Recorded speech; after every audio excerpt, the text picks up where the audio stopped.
Welcome back to the further adventures of the monad.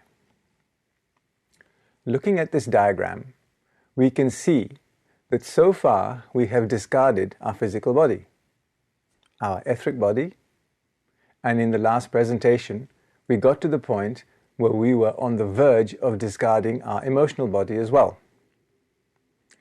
What leads us to do this? The first thing to realize is that paradise is not what it is cracked up to be.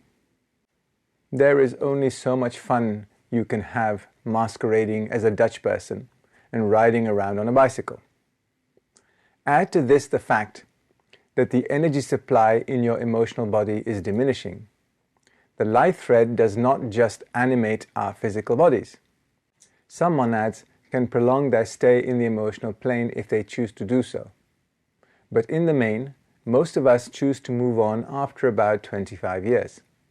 For some, toasting themselves in hell and purgatory may take longer than that. But it is a choice they make themselves and is not the edict of a cruel and vengeful God. You may have spent some time in purgatory and many a pleasant day in paradise, but you eventually realize that this is leading you nowhere. When that day dawns, you start to dissolve your emotional body and move your focus into the next plane. Welcome to heaven. Yes, this is where you are now. When religions talk about paradise, they are locating themselves, whether they realize it or not, in the emotional plane. When they talk about heaven, they have moved to another plane of matter completely. So what awaits us here? We do not actually know. Why? Because most of us are still focused in our 48-1 permanent atom. This means that the mental plane is only available to us subjectively. We are there physically, but we can only perceive it subjectively. This is why this plane is given the descriptor, the world of fiction. Why? Because we dwell here in our own thought bubbles. We are in a dreamlike state, and everything we perceive, we do so because we dream it up. This is not the same as the world of illusions and fantasies that we experienced on the emotional plane. On the mental plane, we are not able to objectively interact with our environment or anyone else in that environment. Subjectively, we can do what the hell we like. I will get to that shortly. Let us assume we are focused in our 47-4 permanent molecule. Then the mental world becomes objectively visible to us. What would we see? Well, on the lowest subplane 47-7, we would see millions, in fact probably billions of monads, all happily inhabiting their own thought world. You would witness bubbles of iridescent light pulsating with colors that were indicative of the thoughts you were having.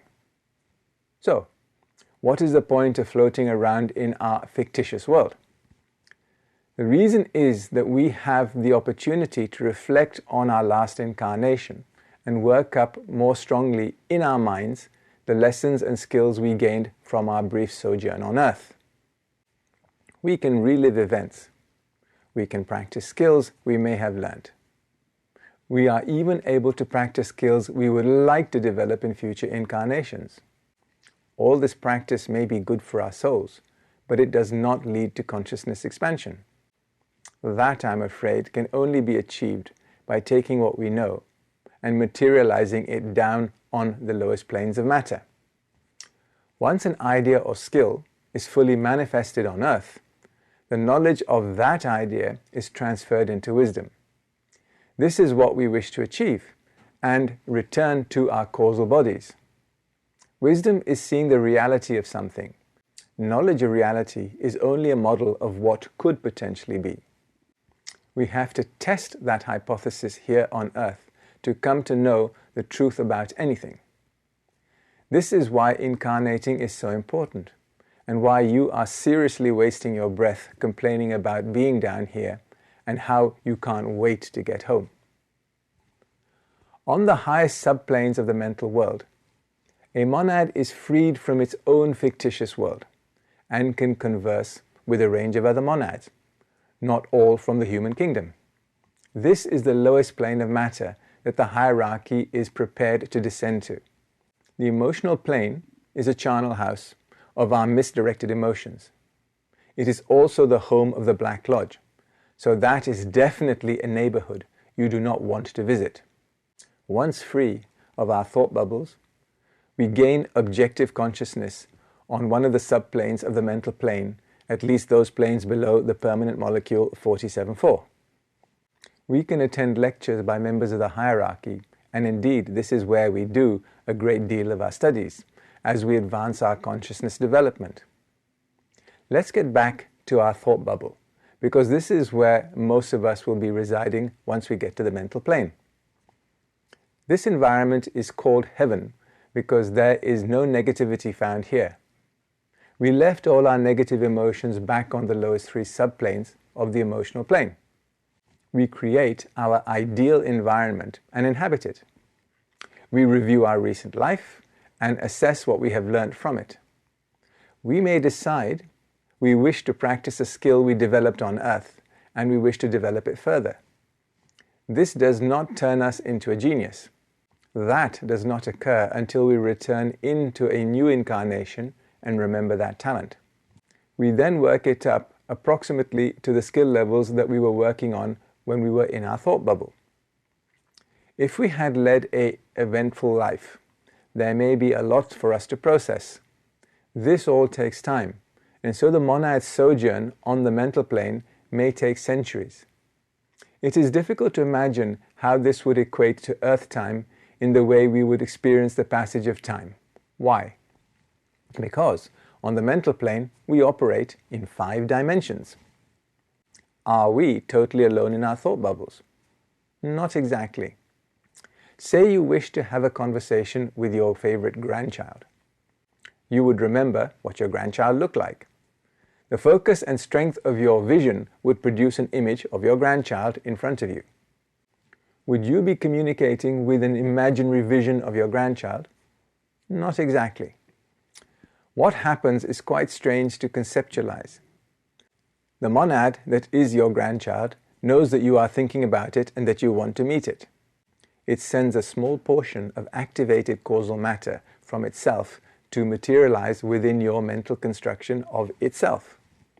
From here, the monad of the grandchild is able to communicate with you. Which part of the grandchild knew you wished to contact it? It would be the lower causal body that constitutes the persona of the child. This is the personality the grandparent knew, not the content of the higher causal body. Why should the lower causal body want to oblige the monad that was its grandparent? Because in the conversation that will ensue, there will be a gain in consciousness for both parties. Does this mean that if you want to have a chat with the Lord Buddha, he would turn up? I honestly cannot say on that level. I know you would certainly create an image of the Lord Buddha, but it would be the image you have of him. I suspect the conversation from there on in would be fictitious. This is not the case in the grandchild scenario. While on the mental plane, the monad has no contact with the physical plane anymore. It has no contact with the emotional plane either. It is subjectively lost in a dream world of its own making. This world, however, serves a purpose, and that is to allow the monad to work up the recent life experiences. Some of these experiences are stored away in the permanent molecule 47.4. These memories form part of the monad's subconscious. These are the memories that have not been resolved yet and worked up into causal consciousness. Some of the consciousness deliberations are fully understood and mastered. What happens to them? That is the topic in the last presentation of this series about our envelopes of incarnation. Thank you.